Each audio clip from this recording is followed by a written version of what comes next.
koalisi dari apoteker, perawat, semuanya. Jadi sebenarnya ya dari diaspora juga, dari dokter-dokter luar negeri. Justru sebenarnya kami mendukung RUU Omnibus Law Kesehatan ini justru karena mempermudah pelayanan kesehatan masyarakat. Jadi selama ini isu yang mengatakan bahwa RUU ini mempersulit justru salah. Kenapa?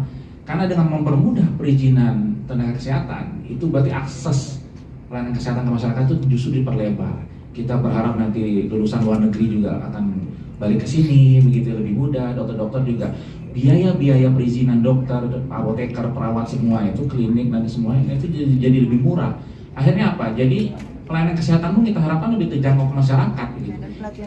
Jika pelatihan-pelatihan, ya seminar-seminar akan lebih banyak. Nanti seminar-seminar bukan hanya lagi diselenggarakan oleh satu organisasi profesi, tapi semua bisa, rumah sakit sendiri bisa, klinik sendiri bisa. Itu yang kami dengar dari Pak Menkes sendiri, apoteker juga sama. Ya, jadi dengan biaya perizinan yang dikurangi itu otomatis akan menekan biaya operasional kan. Udah hampir pasti biaya untuk masyarakat berobat pun harusnya lebih bisa ditekan.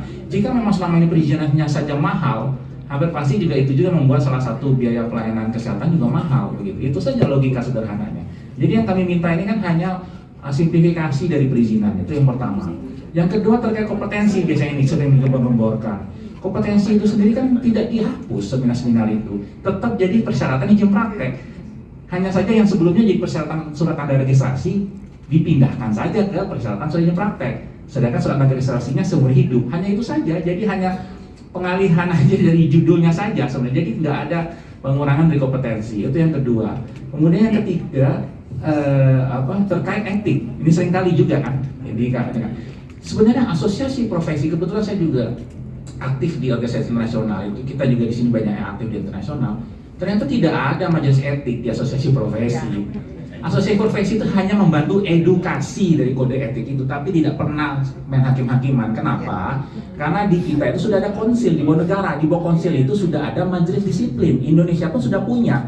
Nah, sehingga yang kita harus revitalisasi itu adalah konsil ini. Konsil itu bukan hanya dokter, tapi juga apoteker juga punya konsultan kesehatan dan perawat, semua. Nah, nanti kita harapkan revitalisasi dari konsil ini, majelis kehormatan disiplin itulah yang notabene ada juga tokoh masyarakat dan sarjana hukum yang non dokter dan tenaga kesehatan di situ. Jadi lebih objektif jika ada sidang-sidangan seperti itu begitu sebenarnya.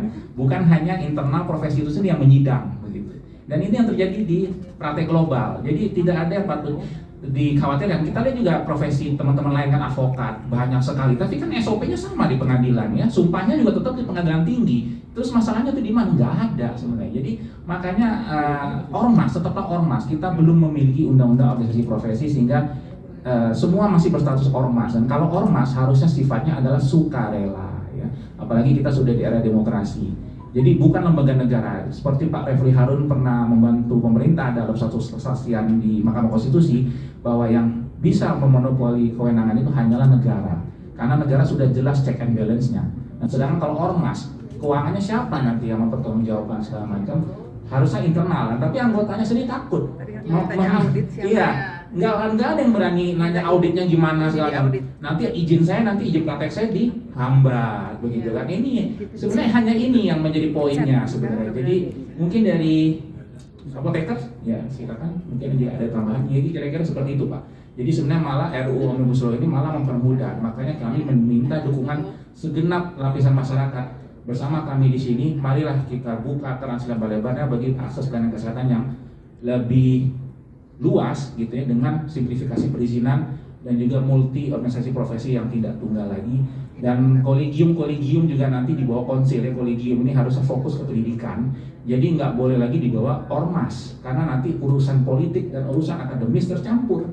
Jadi kolegium dokter spesialis itu harusnya nanti langsung di bawah konsil, bukan lagi di bawah ormas. Karena selama ini jika ada bidang ilmu baru ditanya di muktamar misalkan, semua ditanya secara voting, yang pasti votingnya kalah karena yang lain merasa terganggu lahannya. Nah inilah saya ngomong di depan Pak Menkes waktu itu, nggak bisa Pak Menkes.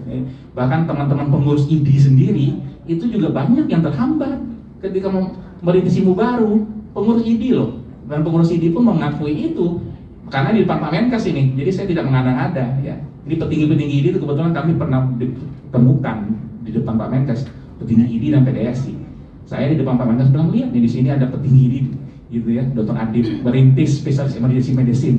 Saya bilang itu setengah mati itu baru temu si Muktamar. Dr. Adibnya ngangguk-ngangguk nih di media, saya terbuka saja. Bayangkan ketua ID Dr. Adib sendiri jadi korban. Makanya kami tidak menyalahkan siapa-siapa sebenarnya, karena memang sistemnya yang harus kita benahi. Demikian Pak.